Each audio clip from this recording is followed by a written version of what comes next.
Moment of silence for the champions, for those who make going hard a lifestyle. Never wait for nothing, gotta get it right now. I'm in the spotlight when they turn the lights down. Only a champ swing the hardest in the 12th round. I love the fourth quarter, I love the ninth inning, I love game 7. Bring on the competition, cause in my heart, can't nobody do it better. Can't slow me down, won't stop me, never. I'm so Cassius Clay, I'm Tyson in the prime. You know me, man. I'm Barry Bonds with mine. What's up, everybody, and welcome to the Pressure Podcast, motherfuckers. Give me a hell yeah. Give me a hell yeah. It's Money Mondays, and we are here to make our predictions for the second round. We're here to talk some N3A, and we're here to talk about the Western and Eastern Conference Finals. We got to past the second round. Now we're here to the Final Four, where there's good news, Knicks fans. Very, very good news. No matter what, a Knick is guaranteed to win a championship. What the fuck? No matter what. Obi Toppin plays for the Pacers. He's a Knick. The New York Knicks are in the Final Four. They're Knicks. Hartenstein's in the Thunder. He's a Knick. And then you also got Julius Randle, DiVincenzo. They're Knicks. So no matter what, a Knick is going to win a championship. This is a beautiful day, everybody. There's some things that I didn't even realize were there ahead of us at all. Like, we'll get to it. But it is Money Monday. And we got to do it with just a chord. We are live in our studio in Orlando, Florida. It's your boy King Coke. What's up, people? Rated M for Millennials. Money Bag Monday. The Angel and Caitlyn beef is ongoing. The NBA Conference Finals is set, and it's the dawn of a new era. So let's speak on this Caitlyn Angel Reese thing. This is a beef. This is a rivalry. I think it's good for the WNBA personally. I think it's good to have a white girl and a black girl beefing. I'm glad that you have one that was number 1 overall and a girl that ended up being a championship in college. And then one is, I don't want to say it, preppy, upscale, demure, with a ferocious, intensity. Kind of like the female John Stockton, I guess. Be cool, nigga. John Stockton looks like a nice gentleman, you know what I'm saying, a family man. Don't bother nobody. Looks like he just lives up in the farm or goes fishing and doing anything else. But then when you hear NBA veterans and legends and Hall of Famers speak about John Stockton, they'll tell you that it's one nasty man. He's like Ric Flair. He's the dirtiest player in the entire league was John Stockton. But you wouldn't know it unless you played against him. Well, that's kind of like Caitlin Clark is. She's wholesome. She's nice. She looks like she's the perfect role model for kids. But then when you see her on the court, she has some aggression that she's a fighter. You know what I'm saying? She might have some Irish in her. But Angel Reese is someone who's a little bit out there. She's flamboyant. She's flashy. And I'm not saying she's an attention whore, but she just has a way with the camera, you know what I'm saying, with attention. She's pretty. So they're beefing right now. And then what happened was that there was a play. Apparently, Angel had pushed one of Caitlyn's homegirls or teammates with 2 hands, pretty physically, to get a rebound, which she got. And then Caitlin Clark, trying to back her up with her homegirl, gave her a good slap and then threw her off on the floor. As you predicted, Angel Reese being from Maryland, she ain't going to take that from no white girl. She ain't going to take that from nobody.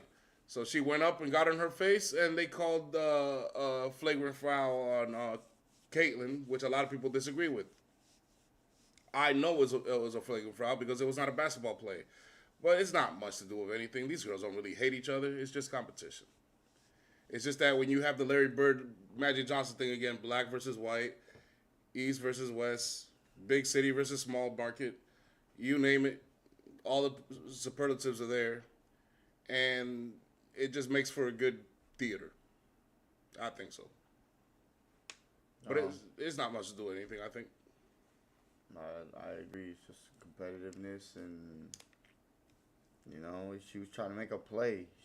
Angel Reese is bigger than her, so she knows she can't let her get the ball up in the hoop, and that's how you taught to foul. If you're gonna foul, and then she pushed her, so she got the flagrant foul. But it ain't nothing. That ain't nothing. That wasn't like Caitlin Clark was frustrated. They were up 13 points at the time, so it was like, it was just a basketball play. I think she was just making her go to the line and earn it. Yeah, it was no different than anything I grew up watching Charles Oakley do all day long.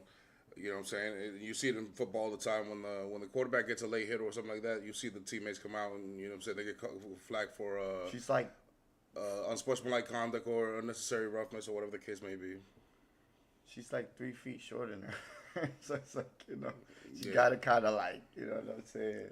Yeah, like push her down with little force. So listen, it was to me it's a flagrant foul, but it wasn't like a malicious intent. She was just backing up her homegirl. She didn't mean anything by it. That wasn't egregious. She was just doing something for the teammate because her teammate got pushed out the way. If you saw the replay, you can't just ignore what Angel Reese did. And Angel Reese, accordingly, didn't want to punk out, got in her face, and that's what most people would. But if they want to really make this a rivalry, to me, then Angel Reese needs to be better. If I could say that. Like, maybe she's not as bad as I portray her to be, but she needs to be better because Kaden Clark kicks her ass. The only time she kicked her ass was when she had in LSU when she had Flaugier. But she has, to me, she's just been okay. I think as opposed to Kaden Clark, who's been. I think they went 1-1 last year. Coming to the league against each other. I think they went 1-1 last year. One place is Indiana, one place is Chicago. I don't know how many times they play each other, but I know that each one won last year. So you'll see a lot of them because Indiana and Chicago are in the near vicinity. So you actually they get to drive to each other. The fans get to drive to each other's house and go over there, depending on where they play. But I'm thinking it's the big cities. And that game needs to be better too. They got their ass clapped. Yeah, that was a beatdown yesterday, but I think what he's trying to say is that Caitlin, if she's averaging 27, what do you want Angels to be having, like 20? No, it could be like 17, 18, and 12 rebounds like she kind of does pretty much. That's good. But you can't have a bad game like that one yesterday, especially with y'all getting stomped the way y'all got stomped. No. But what if That's not a rivalry. But what if she's only meant to cap at 11 points per game? What if she's just not a scorer? Then I don't know, because there won't be much of a rivalry then. Because to me, that would be Caitlin Clark whooping her ass every time. So if somebody averages, let's say, 9-10 points per game, 11 rebounds per game, and 3 blocks per game, and wins a bunch of titles, one Defensive Player of the Year. Wait, no, and the other one averages 27 points per game, wins a bunch of titles. No, that's if they win titles, though. That's if they win titles. Let's say one averages 24 points per game, 6-7 assists, and wins 2-3 titles and a few MVPs. No, that'd be a rivalry. And then let's say the other one only averages like 11 points per game, but averages like 14 rebounds a game, 3 blocks a game. No, it'd be a rivalry because it's a team thing. Well, that's why I'm saying it's a rivalry because the teams played near each other. These two faced off famously in college. And these two are rising stars in the WNBA. Yeah, but if she's kicking her ass, all I'm saying is like if in the near future she's still just like Angel Reese isn't scoring like she should be, and or helping her team win games, and Caitlin Clark that wouldn't be a rivalry to me. But it would to me because I've seen too many rivalries that are one-sided. Famous. Like yours and the Lakers. At one point, it was one-sided, and it was still called a rivalry. To me, the rivalry is not the results always. But it's built. Sometimes it wasn't even built. The Lakers never won for 9 years against you guys. It's because they saw each other that much, and it's because of star power. That was more than enough. Whether it was one-sided or not. And this has star power, and this has the vicinity. They're close to each other. Indiana and Chicago have always been... I was the Angel Reese in the same. That's not me. That's just my. Oh no, you can't deny it, bro. She's just as famous as Caitlin Clark, whether you like it or not. Yeah. I'm talking about like production wise. That's what I'm talking about. Yeah, but rivalries, you're only talking about production. I'm talking about overall. Remember, they played each other in college famously. They came in the same draft, and they play in the same vicinity. Not to mention, they're both very, very, very popular with fans. I'm not talking about. Yeah, that's what I'm not talking about. I'm not talking about. I'm just talking about production. Because production's only one part of it. You gotta when they do this Angel Caitlyn thing, is they're not talking production. It's a huge part when they go back to the numbers and they see. Oh, it doesn't matter what the numbers. That's what I try to tell you. It doesn't matter what the numbers look like. They're gonna look back at the numbers, whether it's one-sided or not, and it's still gonna be a rivalry because one is black, one is white, one they played each other in college. I mean, you name the list, bro. I'm telling you. Watch. I'm gonna call it right now. This is gonna make the WNBA more popular than ever before, and it probably wasn't even on purpose. It just happened by accident. And then before we get to the conference finals, which is set, let's talk about a dawn of a new era here, okay? Welcome, viewers. You just made it to the first topic. We were just talking about the Angel Reese and Caitlyn. So let's talk to the dawn of a new era here, okay? What I mean by that, at one point or another, a brand new champion or an end of a long drought will be broken, okay? For those who don't know, the Pacers and the T-Wolves have never won an NBA championship. The Pacers won back in the ABA, but that was before the merger, and then the Wolves have never been to the NBA Finals. The Pacers have been there once, lost to Shaq and Kobe. Oklahoma City Thunder has been to the NBA Finals and lost, and they are actual champions, but not in Oklahoma City. The Supersonics that used to be in Seattle won in 1978, and the New York Knicks haven't won since 1973. So no matter what, it's a very, very long drought here, okay? So one, like I said, is going to be a brand new champion broken, and the other one is just going to kill a drought. Okay? So the NBA is set to have a 7th new champion in the last 7 seasons, okay? Seasons. This is the first time. Why is it that there's 4 guard-led teams in the Final Four for the first time since the Jordan era? What the fuck? Let me repeat that again. Ever since the Jordan era, we have never seen 4 guard-led teams make it to the Final Four. There's usually a center or a small forward or a power forward somewhere around. A Karl Malone, a Kevin Garnett, Chris Webber, Dirk Nowitzki, a Shaq, a Tim Duncan, a Jokic, a Greek Freak, someone. There's usually someone around. A LeBron James, a Kevin Durant. The only real guards-led teams that have won is literally Steph Curry and Kobe. That's literally it. Like I said, there's always a small forward or power forward around. So a guard-led conference final is a sign that there's balance in the association. Because I try to tell people, this is probably the most balanced league I've ever seen. Everybody's trying to tell me the West is better than the East. The West is way stronger than the East. Judging by the playoffs, I don't see it, bro. I don't see it. I think it's a very well balanced. I think any of these 4 teams could actually literally win a championship this year. How can you say who's a favorite? I would give 3. I'm not sure about that 4. Who? OKC. Indiana? OKC? Nah, I think Indiana might take that. I'm going with Indiana, but yeah, that's later on. But Indiana's tough. So is the Knicks, and so is Minnesota. I just don't. I'm just OKC. I have to agree with you. If I had to bet my life on it, OKC is probably the last one out of the 4 teams I would bet on. But I see what you're saying, though. I Yes. completely understand what you're saying. Like, yes, it could randomly go to any 4 of those guys. Any 4 of those teams could win. So here's the remaining bracket, I ladies would and not be gentlemen. surprised. Let's put it like that. T-Wolves at OKC and Pacers at New York. So the series will start. Who expected that? The only thing I expected was OKC. Yes. And maybe So Minnesota. let's start with the Western Conference Finals. Let's fuck. Give me a hell yeah! got a matchup of Ant-Man versus SGA. Right now, there is no legend for the legend killer to kill. But OKC hosts game 1 tomorrow at 8:30. T-Wolves at Thunder. The Thunder are favored by 8 points. I think this is disrespectful. By 8 points, They might not even win that game. To be real. I'm with them.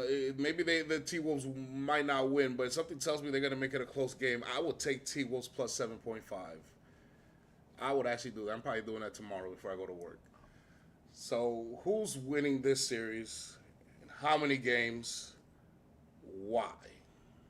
I got the T-Wolves in 6. The bench. I think I just knowing what's on Minnesota's bench, I trust it a lot more than kind of like trying to put the pieces together with OKC's bench. OKC, yes, they have a bunch of good bench players, but they're not consistent, and there's nothing special that they do. Like, you know, when you get so many people that come off as bench players, they're specialists at certain things. Some are sharpshooters. Then you have your defensive guys. Then you have your rebounders. When I see OKC, I don't know what I see. There's sometimes when they can shoot the ball well, and there's times where they can't shoot in the ocean. I don't see that with Minnesota. Minnesota seems a lot more consistent, and when they don't have a go-to, they have a go-to. If that makes any sense. Anthony Edwards is a go-to, as so is SGA. So they cancel each other out. But then the other go-to is Julius Randle, and with OKC, I don't see that other go-to. Who's that other guy that you're gonna go to? Jalen Williams had a great game, no disrespect, but how many times have we seen him have bad games in a whole playoff series? I've seen him in the Denver series, I think 3 or 4 times where he only scored in single digits. Can't have that in this series, not once. You have that once in this series, it's over. You have no shot. That's how I feel. Because the other guys, they're just others. It's SGA and then it's the others. I don't trust nobody except for SGA on that roster. With Minnesota, I see Naz Reid, 6th man of the year. He's shown it consistently.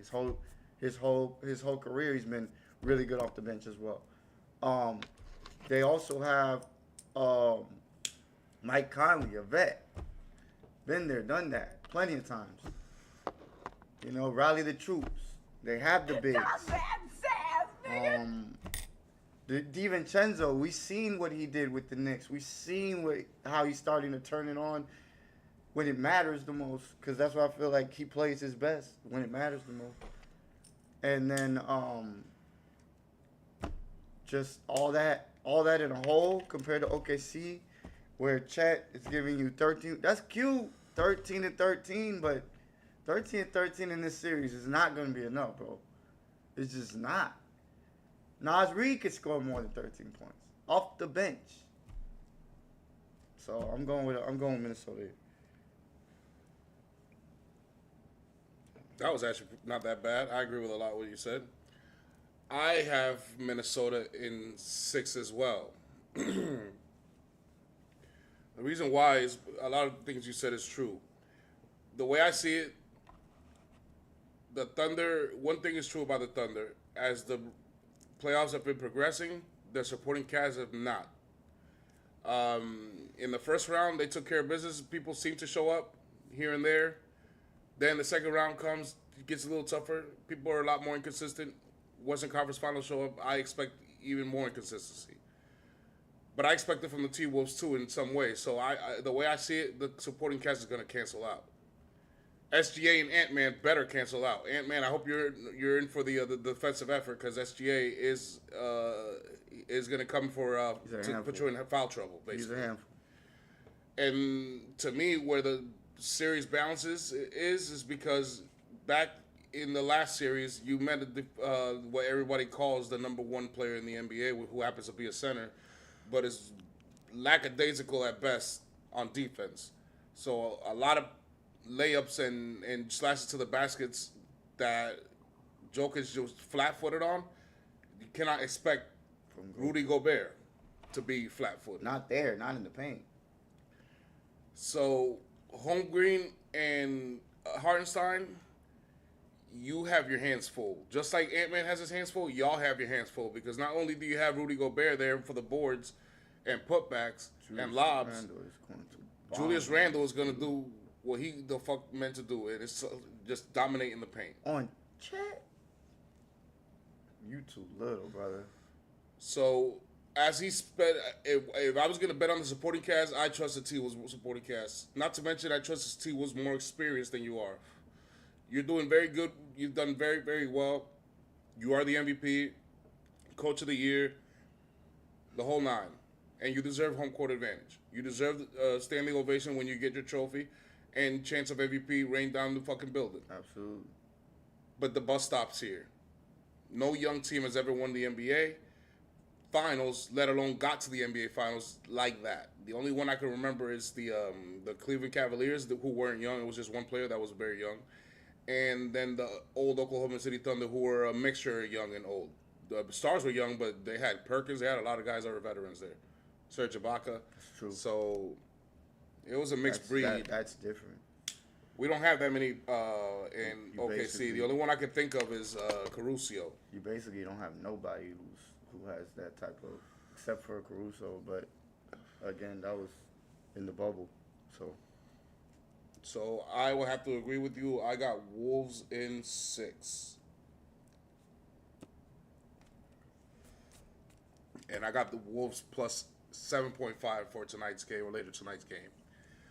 All right, let's get to the Eastern Conference Finals, where my Knicks are hosting the Pacers. They're favored by 4. That's a lot more of a better spread. I would say 3.5. Don't disrespect the Pacers like that. I would say 3.5. Don't put 4. All right. We host game 1 on Wednesday at the Garden, 8 p.m. It's going to be a frenzy. Who's winning and how many games? Why? This is a tough one. Because I don't want people to think because my team lost to them that I'm picking the other team. You know what I'm saying? That you know how they're going to try to flip that and be like, oh, no, he just picking the Indiana Pacers because. No, but I'm going with the Pacers. Reason being is because if this Miles Turner is the Miles Turner that we're going to get in this series, he opens up everything for Indiana. And what I mean by that is he moves everybody from under the paint. So there goes that creates more pace as well. If Nembhard keeps making big shots, like I've seen him basically his whole career in the playoffs so far, which is crazy to say because he's only been, the 2? He's been amazing. Tyrese Halliburton, to me, he's not Jalen Brunson. But I guess you could say he's kind of like a poor man's Jalen Brunson, but I think he's more of a facilitator when it comes to Jalen Brunson. Jalen Brunson's more of a scorer. Tyrese Halliburton looks more to his teammates to try to get them going before he gets himself going. Really? Because he only had 4 fucking assists when I needed him to get 7. And I'm not just saying that because I had $250 on the line. For real, you ain't lying. He had 30. What was that? 32. Yeah. In that game, yeah. Okay, so he had it going. When he has it going, he'll do that. But then I look at the guy that they didn't have last year, and Ben Mathurin. Even though people don't know who this guy is, he could get you 12, and on a good night, you could get 25 out of him and stuff like that. So I like the whole when it comes to Indiana, as opposed to your starting 5, which is amazing. Because I think your starting 5 is amazing, but the others is what scares me. Because you told me this before, and when I look at the Celtics, I feel like they had that, but they couldn't. They didn't put it together in that series. They went home. You guys were great, but it wasn't because of your supporting cast. You guys are great because of those 5. If those 5 are great, then bye Indiana. But I'm banking on Indiana's bench to outscore. That's why. How many I games? think I'm going with Indiana. I gotta go 6 because it would have to be at home if they was gonna win. They're on the road, right? Yeah. You guys got the home court advantage, so yeah.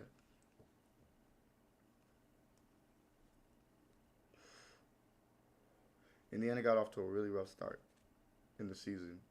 People were counting them out. I was like, Indiana. I mean, they make the playoffs last year. Gotcha. Well, I got New York in 5. Cool, nigga. Or New York What in the 7. fuck? The reason I say that is because I know we're gonna steal one in Indiana. I don't know if we're gonna defend home court. If we defend home court, this series is over in 5s. If we cannot defend home court, the series is over in 7. As long as we stay healthy, and I hope they stay healthy. I hope the Western Conference teams stay healthy for that, man. And you guys have lost home court games as well. Yes. So Detroit, I think you lost 2, right? To Detroit. We lost 2 to Detroit, 1 to you guys. If we defend, like I said, if we defend home court, I see us winning in 5. And if we don't, this is a 7-game series. Last year was a 7-game series, but we lost heart after Game 5. Game 6, Brunson broke his hand, and then even in Game 7, Anunoby pulled his hamstring. That was the rest of it. I'm not trying to make excuses, but I'm just hoping that this doesn't repeat itself. I'm hoping that we all, both them and us, and also, like I said, the Western Conference team stay healthy. But the reason why is because something is glaring with the Pacers. They're the faster paced team. Everybody knows this, and they're one of the top scoring teams in the league. But I put a graphic not too long ago that top scoring teams only 2 times in the last 30 years, 30 something years have they ever won a championship. Most of the best offenses in the league usually never do. The reason for it is because they're usually not built in other areas. Usually teams are fast to make out deficits that they have out there. One of those deficits is defense. We don't have that problem. They do. We will test that. There were games where Halliburton and Siakam didn't show up. Naismith, Neymar, and Miles Bridges. Oh no, not Miles. Miles Turner. Miles Turner saved the day. They literally saved the day, and Obi Toppin. In a game where Halliburton only has 11 points and 4 assists, and he's 3 of 7 of 3 of 8 from 3-pointers. That was a bad game. They won that game. They won that game by almost 8 points. We will win that game. Cavaliers are not. We're not the Cavaliers. We're gonna win those games where you don't show up like that. So that's one reason I have hope, and another reason I have hope is because of Karl Anthony Towns and Jalen Brunson. We have the better players. The 2 best players in this series is supposed to be Jalen Brunson and Karl Anthony Towns. So I expect them to average what they've been averaging throughout the entire playoffs, maybe even more. Because the last 2 games, Karl Anthony Towns has actually been a lot more aggressive shooting wise. His shot attempts have been going up. So hopefully those 2 will get the gel going, and then Bridges and Anunoby and Josh Hart do what they do. McBride and Mitchell Robinson to help out. And I think we can fluster them just like we flustered them last year. And it's the same roster for the most part. We're the ones whose roster changed. And I expect a 7-game series because I don't think we're going to defend all home games. And I think the Knicks are going to win for that reason. Not to mention because if the game is close, like a bunch of times it was with Cleveland, like I said, they have no defense. The Pacers won those games because Cleveland didn't have a closer. We don't have that problem. We have a roster full of closers and one elite closer, the most clutch player of the year. And there were games that Cleveland lost where the game was tight, and there was games Cleveland lost when the other team's best players did not show up. That won't happen with the Knicks. And that's why I have faith that the Knicks will take it. You're going to be surprised by the Pacers defensively a little bit here. I think they actually are okay defensively. Not great, but by any means. But I'm just saying, like, good enough. Good enough to stop your offense at times. They are. It's a formidable. It's a great series. To That's me, what- it's yeah. one of the best series. Actually, I think it is It's the Pacers best. Series. Knicks. It's a rivalry renewed. It's the best series of. I this- want Reggie Miller calling every game this of year. that fucking series. You understand me, NBA? I don't want to see Greg Anthony. And the actually, playoffs. no, you can put Greg Anthony in there. Greg Anthony went through it. And even Jeff Van Gundy. It has to be those three. It can only be Greg Anthony, Jeff Van Gundy, and Reggie Miller. If y'all put Grant Hill in there, I'm going to slap you, Adam Silver. I'm literally going to slap you backhanded. The most disrespectful slap a man can give to another man. Okay?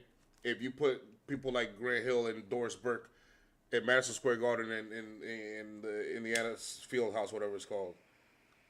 Only Reggie, only Greg Anthony. And Yeah, that only, better be Reggie. or Miller, Mark bro. Jackson. Let that be Reggie. Or Miller. Mark Jackson. Mark Jackson's an excellent announcer. Or Mark. But Reggie too. Both of them. Reggie, Put both Mark of them right next to Jackson, each other. Greg Anthony, and Jeff Van Gundy are the only ones that could be there. Those are the only ones. Because they lived through that the early days. So there's two series. There's two series that I love so far. Well, one that I love so far in the playoffs. That was Minnesota versus the Lakers, of course. this is number two. This is number two for me. This is probably gonna be number two for me. I love that. I love this series. I think you guys have a lot of the same things on the roster. I think New York is going to win the championship. Except for. And I'm not saying it as a Knicks fan. I'm just saying it for a few reasons. Number one, our starting five is a lot more consistent than anybody else's starting five left in the playoffs. And also, we're the most experienced ones. Nobody has more experience in the playoffs left than us. Right, but I mean, everybody misses shots though. Like, you guys are gonna miss shots. We've been missing shots and still won. I know. I'm just saying it happens. But I'm not talking about missing shots. I didn't say anything about missing shots. I'm saying that we are the ones that have the Saying best you're the most consistent top team. five, Yeah. the most consistent top five, starting five in the playoffs left. But you have lapses. Everybody has lapses. That's what I'm saying. Yeah, but we're the most consistent ones. That's all I'm saying. We're the most consistent ones compared to everybody else left in the playoffs. Our starting five is more consistent than anybody else's starting five in the playoffs. And nobody's consistent. But out of everybody, the Knicks are the most consistent. That is a fact. If you look at everybody's our starting fives, regular season averages and playoffs averages, nobody has a drop. We're the only team that can say that. Nobody. Bad games though. No, a drop, meaning their averages are almost either around the same or better than. You're saying regular as a season. team though. No. Every player's individually. No, but I'm saying because they've had bad games though. That's what I'm saying. So like. Correct, but if you look at their averages, the most consistent ones are the Knicks, and we're the most clutch as well.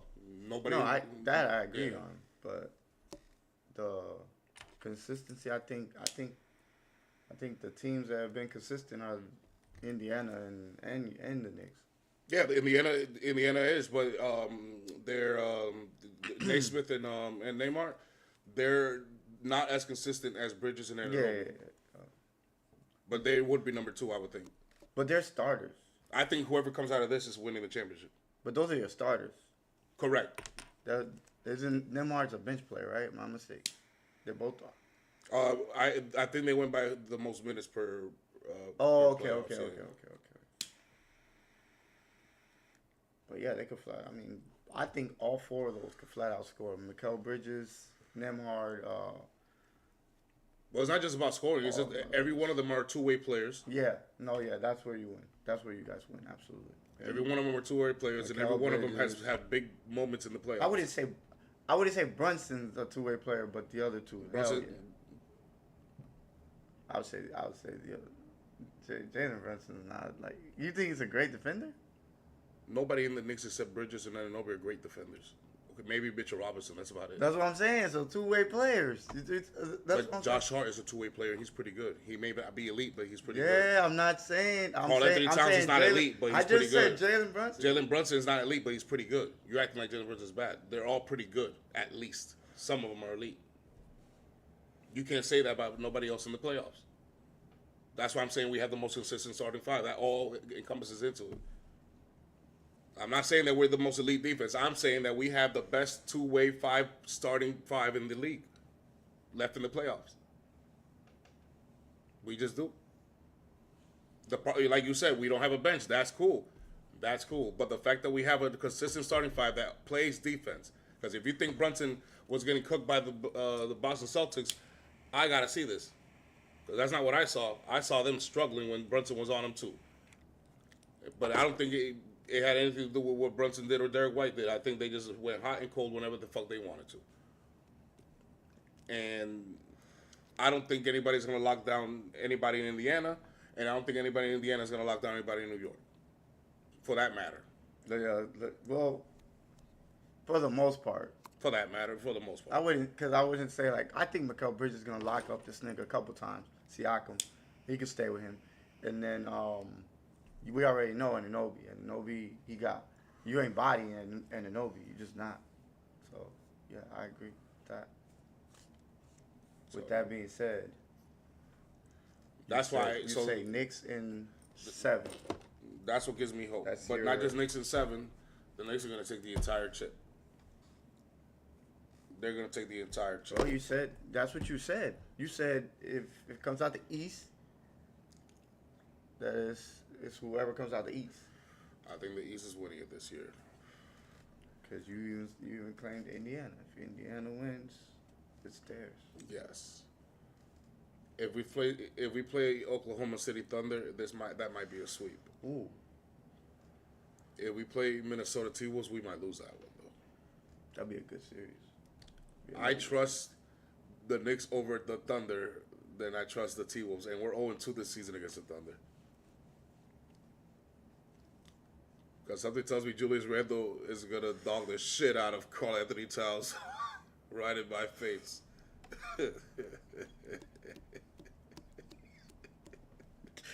Just to piss you off, right? Like, I got a chance to win a championship, and I got to deal with the nigga that was on my team last year.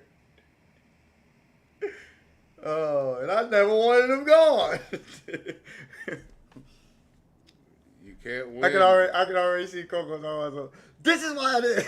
This is why I didn't trust this motherfucker right there. I will crash out. Like you've never seen a grown man crash out before. Because I never wanted that trade. I wanted to see the Villanova 4. I said it last podcast. Every time I see that podcast commercial of the Villanova 4, they have DiVincenzo there by himself, and then Bridges and Hart and Brunson on another corner. I can see your It's been a long day without you, my friend. That goddamn commercial, I cannot stand it. It pisses me off every time. Every time I forget the trade happened, pisses me off because I so wish that we still had DiVincenzo. I could see it right now. You sitting down and be like, Nobody wanted Karl Anthony Towns. Oh, they left DiVincenzo open. Of course he hits it. I can already see you like, of course he hits it. It's gonna hit it against the Knicks. Oh man, you better hold. You guys better. I just wanted to see the Villanova 4 once, just 1 year. That's all I wanted. That's all I wanted. You guys better pray that but don't happen. No, they wanted to trade for Karl Anthony Towns, give up Julius Randle, and Julius Randle's the reason the Knicks even became anything again. He's the only guy that's decided to sign with us. He took a pay cut for us to be competitive, and that's how you repay him? Man, fuck you, James Dolan. He did want to be Fuck there. you.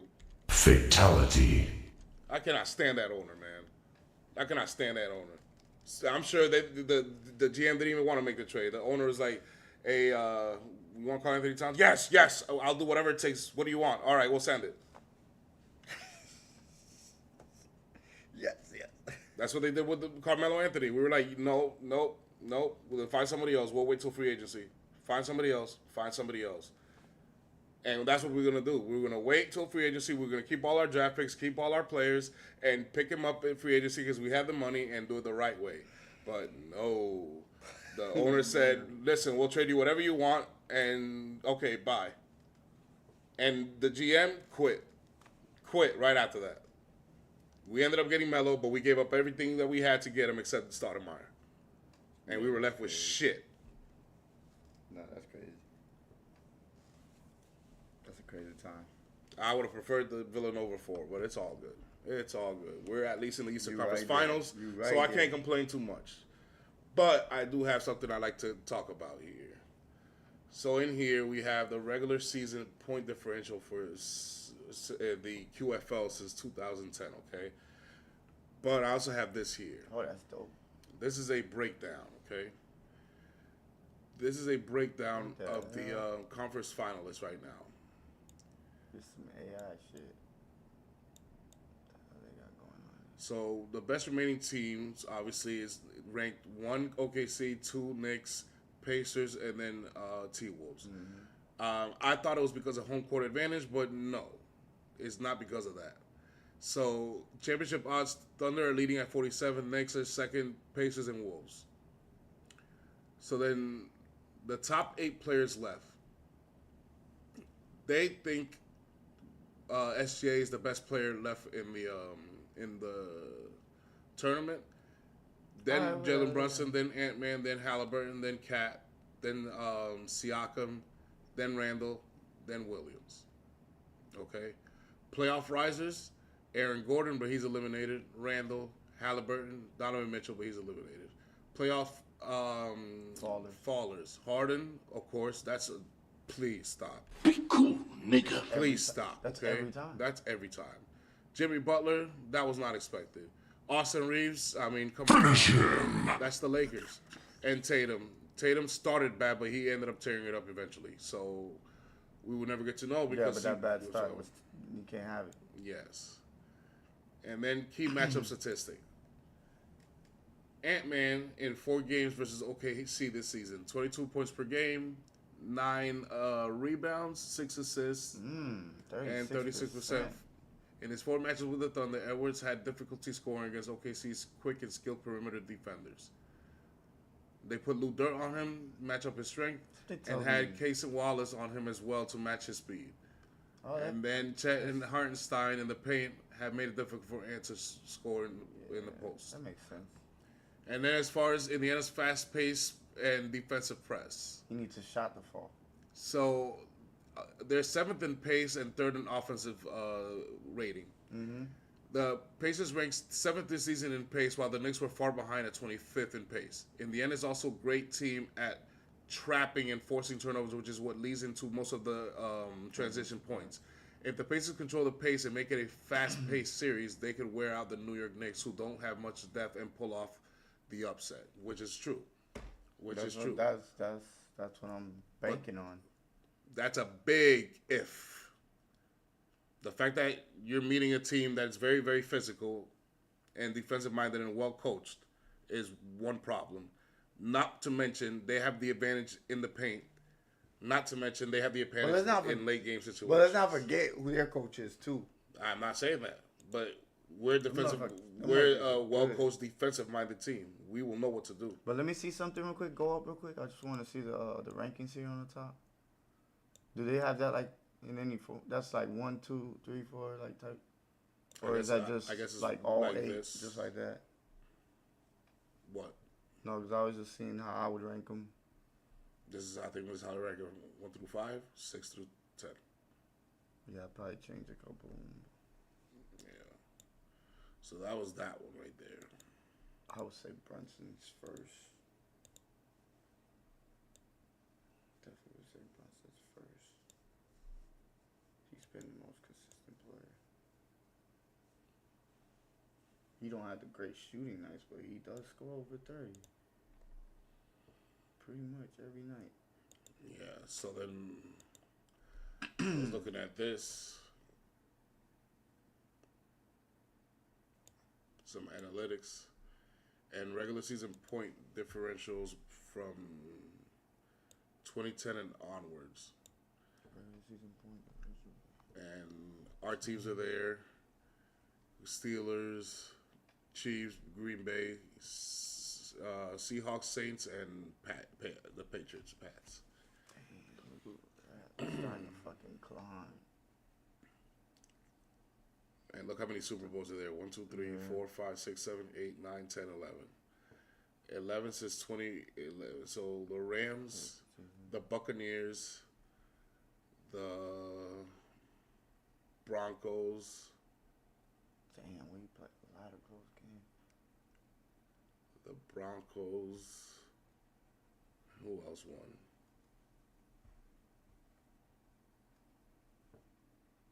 Who else won?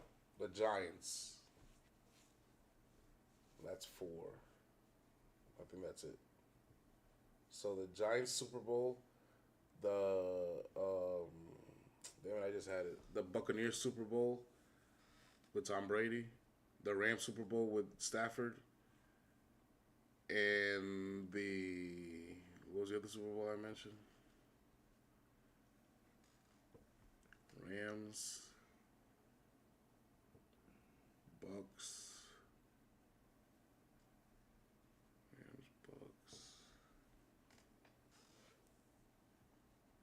Giants. And what was the other team that won a Super Bowl? All the other Super Bowls were spoken for in that thing since 2010, except for 4. And I just had it. That was the first team I mentioned, and I completely forgot it now. Rams, Bucks, Giants. Rams, Bucks, Giants. Rams, Bucks, Giants. Oh, and Broncos. Rams, Giants, Broncos, Bucks. Peyton's Broncos. Oh, damn. I forgot about Peyton's Broncos. Eli's Giants in the year after that, the Victor Cruz year. Yeah. The Buccaneers a few years ago with Tom Brady. And the Rams a few years ago with Matthew Stafford. All the other Super Bowls are accounted for in here. Both of yours, the Seahawks, all of those Patriots, all those Chiefs, the Packers, and the Ravens at 2012. So we got 11, 12, 13, 14, 15, 16, 17, 18, 19, 20. Yeah. That's crazy. That is crazy. Yeah, I think we're starting to become something special, bro. Like you go a lot. But you know what's funny? I can't wait to get that third. The funny thing is, you and us are the only ones to do it without a Hall of Fame quarterback. You got two of them. Steelers are there. They got Big Ben. Russell Wilson is probably going to be in the Hall of Fame. Drew Brees, Pat Mahomes, Aaron Rodgers. Not in yet. Tom Brady. Not in yet. I'll say that. Because I think eventually Hurts will be in all. True. But Nick Foles, he's in our Hall of Fame. God damn it.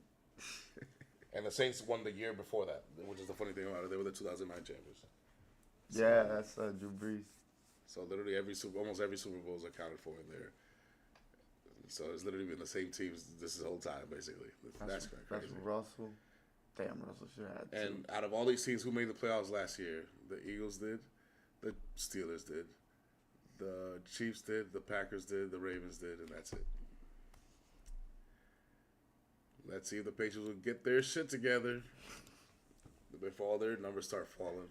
Hey, they said the defense is starting to come along there. I don't know. We'll see if it's true.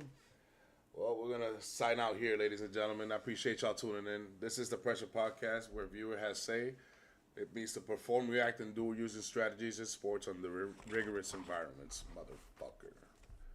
Give me a hell yeah! If you have a webcam, we could always send you a link so we could put you on a little screen here. Hop on the mic and talk your shit. Finish him! We will see you on Thursday to recap the first games of the Eastern and Western Conference Finals, and we will get to